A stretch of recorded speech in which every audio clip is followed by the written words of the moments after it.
Allez, aujourd'hui, je vous emmène avec moi chez Walmart, première entreprise de grande distribution dans le monde. Près de 11 000 magasins, 5 000 aux États-Unis, plus de 2 millions d'employés et un chiffre d'affaires de 650 milliards de dollars l'année dernière. Ils ont 438 millions de visiteurs par mois sur leur site internet, 32 millions d'abonnés. Certains magasins sont ouverts 7 jours sur 7, 24 heures sur 24. Bref, c'est une usine. Puis j'aime bien, c'est sympa. En plus, tu peux toujours goûter ici.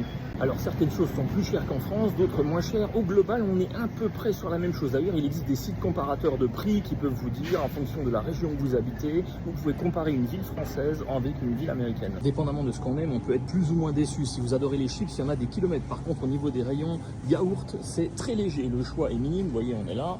Ça se limite à ça.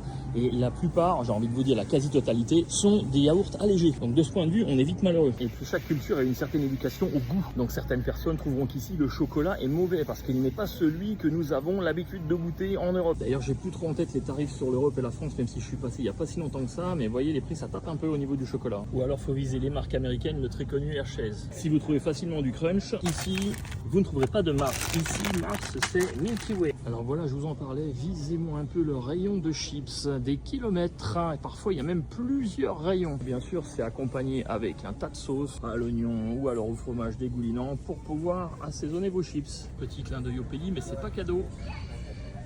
Il y a 15 ans, le Nutella, on n'en trouvait presque pas. C'était vraiment pas dans la culture américaine. J'en trouvais, mais en magasin spécialisé. Maintenant, c'est disponible, mais regardez un peu le prix, ça fait mal. Alors, on peut le trouver beaucoup moins cher que ça. On peut le trouver à 11 $ en double pot, donc à peu près 5,50 par pot. Si on va dans des enseignes spécialisées de vente de gros, type Costco ou Sam's Club. Halloween dans un mois et demi, comme vous pouvez voir, ils sont pas en retard.